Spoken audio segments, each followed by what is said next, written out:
Just a moment, we'll be starting.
Just a moment, we'll be right with our show, but we're having a little bit of um, a difficulty, so hang tight.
It seems that we're having a little bit of difficulty connecting my guest, Neal Baker, onto the show. Um, so, all right.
Oh, this is the fun, uh, the fun um, antics we sometimes go through. This for as like when I was just in college with Neal, we had lots of fun times like this. Um, so we're gonna find the way to get him to um, to deal with this. But one thing that we can do is we can try to um, basically we can use our chat to tell his story as best we can.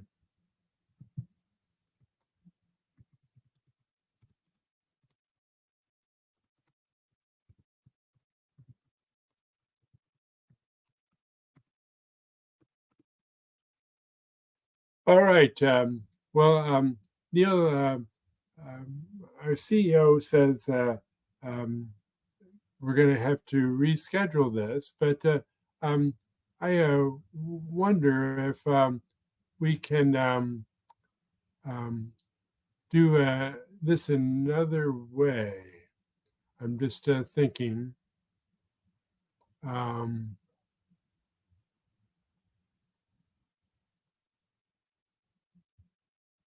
well, let's do the chat. So, Neal, one of the we'll have you on another time, but let's make it work. Um, so I, Neal and I go back way long ago. Um, we were roommates in college, and in our the spring semester or term, as I called, of my our first year of college, and Neal was a like a sweet mate uh, for um, the fall and winter term, and in the spring we were able to um, arrange so we were roommates, and then the next year we also were roommates. No, excuse me. Um, Second year we're roommates. But anyways, we were friends in the first year. But we had lots of fun together, lots of um, memories to have. But Neal, um, uh, my audience doesn't realize, but um, you had a stroke almost 6 years ago. And the first question I have is uh, could you tell the viewers about the story around your stroke? And of course, now you'll have to type your answer, and I imagine it will be short. And uh, normally you would be more animated about your story, but just tell the skeleton version.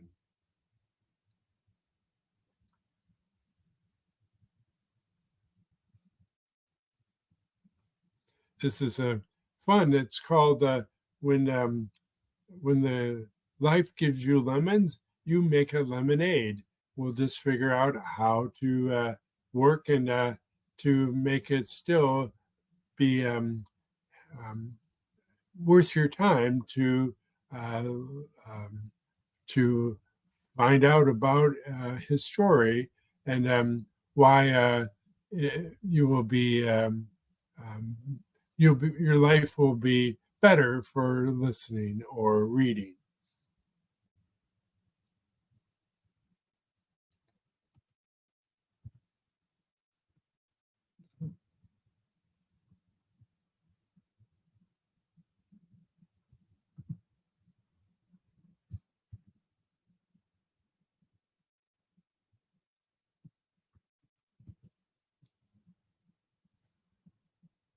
So, as he said, he woke up at 2 a.m.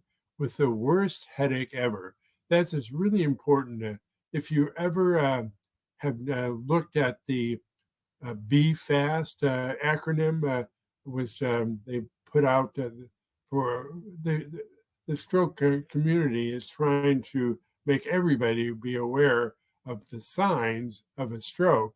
And one of the things they will often say, you will feel a headache, the worst headache ever. And and um, uh, Neal did what I did when I had the strokes. Um, I didn't assume it was a stroke.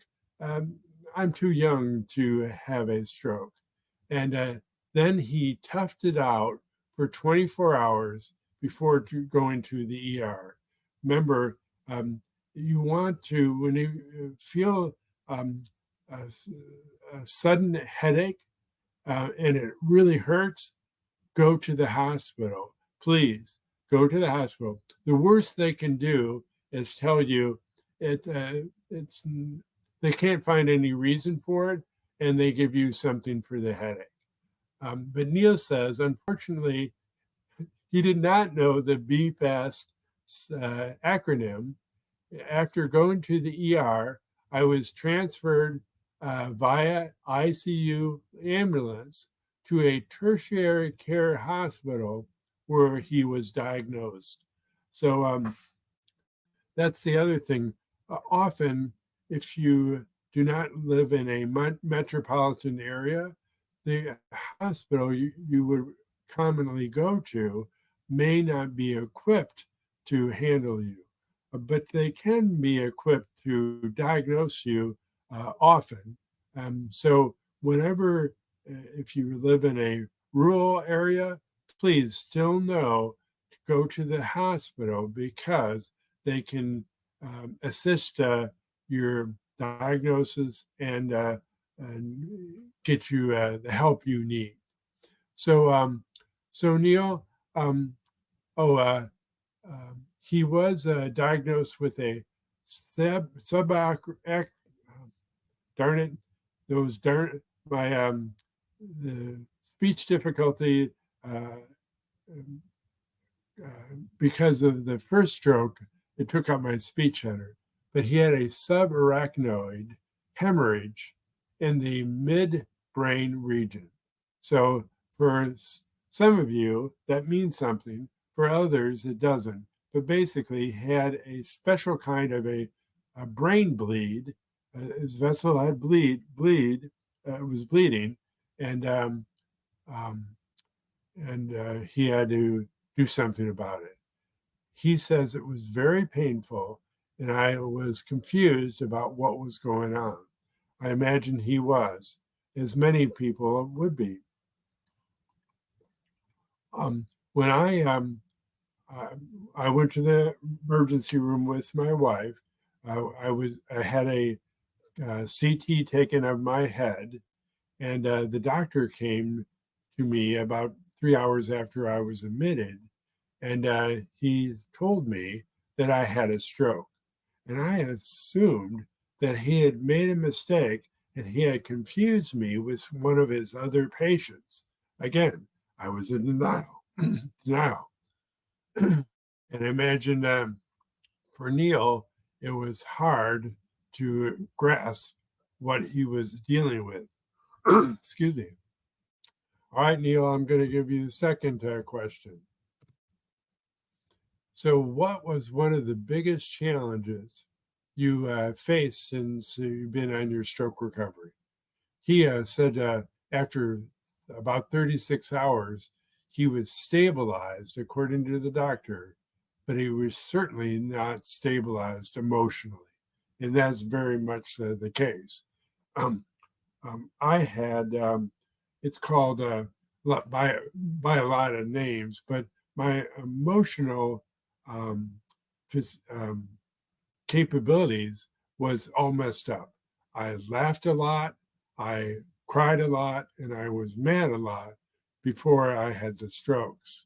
So uh, for the first 5 years after the strokes, it was um, not extreme, but it was very pronounced to the point where my two sons used to get mad at me when their friends were around and I would laugh inappropriately.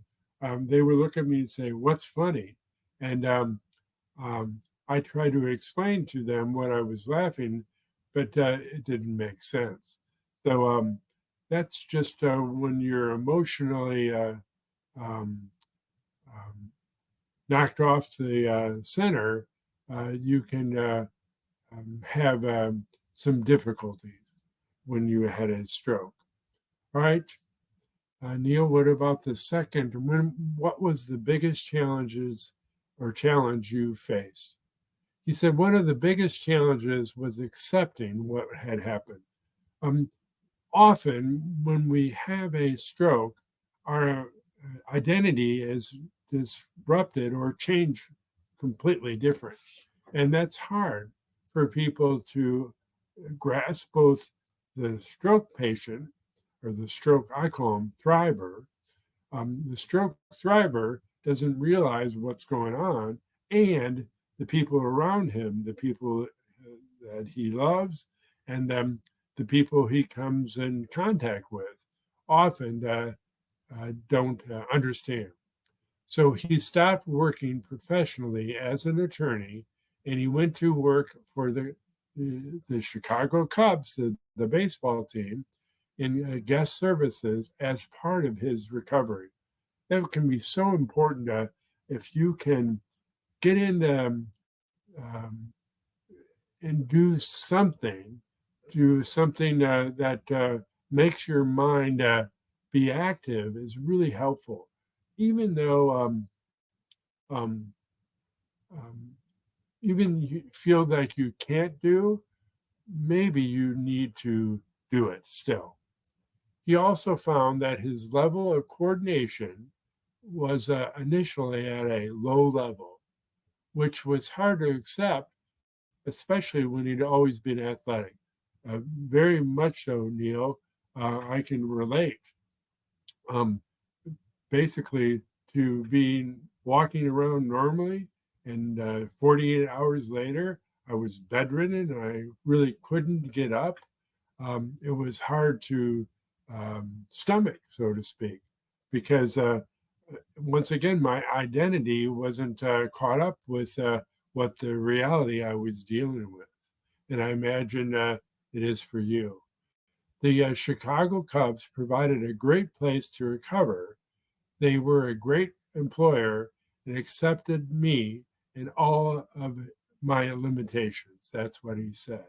So I imagine that was great that you could pivot because if you hadn't, I imagine it would be hard to recover uh, that you have.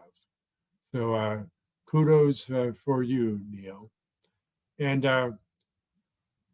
let's um, give you the third question, which is you segued a little bit for it when you mentioned the Cubs were great to work for. What have you found that has been one of your successes on your stroke journey?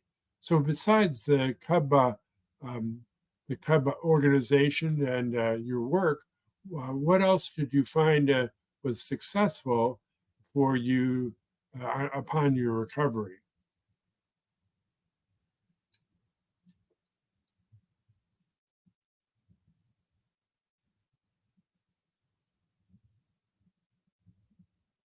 Oh, it's a fun because I had to do this with one or other guest way back when I was first starting, and we couldn't figure it out, and we were on another platform, and um, we did had to do the same interview with me talking and showing the guest, and he could only communicate with me by the chat.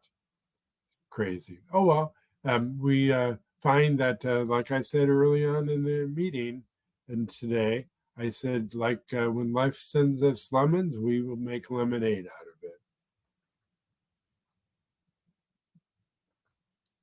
And I'm grateful that Neal is also being flexible, uh, similar to my previous guest, um, and he's willing to type, and gratefully he can. Um, some people are not so lucky; they cannot focus on their uh, typing skills. So Neil says one of the successes was learning to accept some of his cognitive deficits, but more importantly, learning how to become more aware of that no one knows what is going on in another person's life. Very important, whether we're dealing with a major event like the stroke he had to deal with his life. Who knows what their other person is dealing with?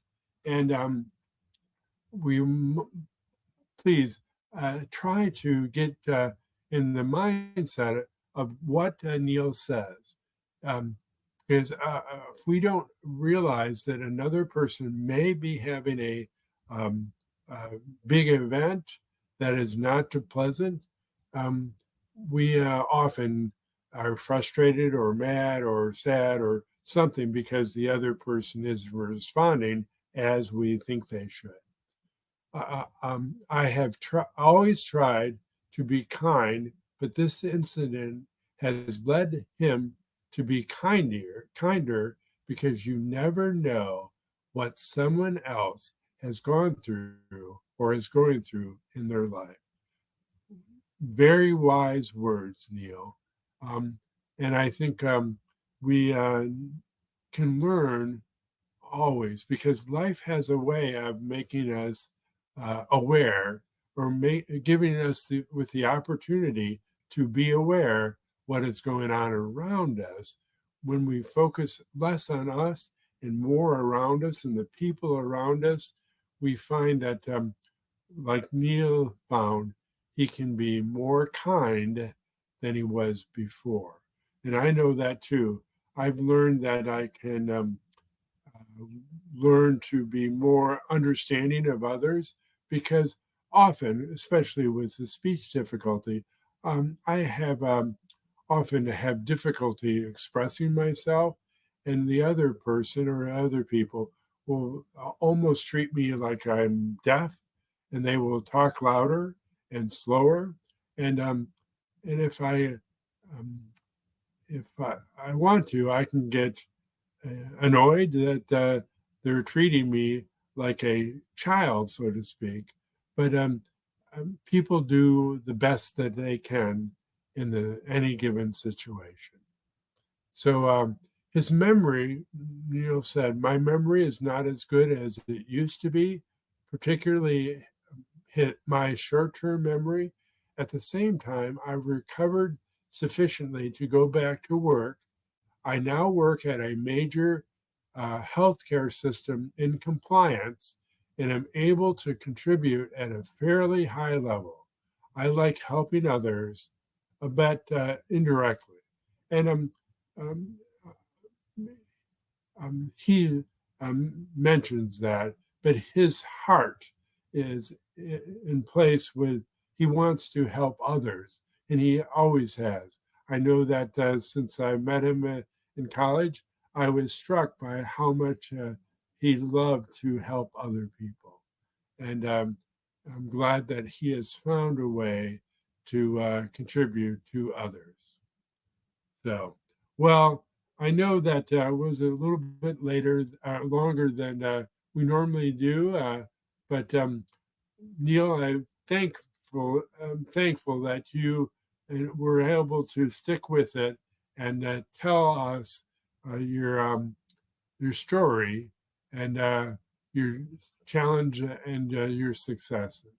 And my audience, even if you're finding this on the replay, you can still click on the button which has Neil's photo, and below is the button. If you can click on that, you can connect with him and find out more.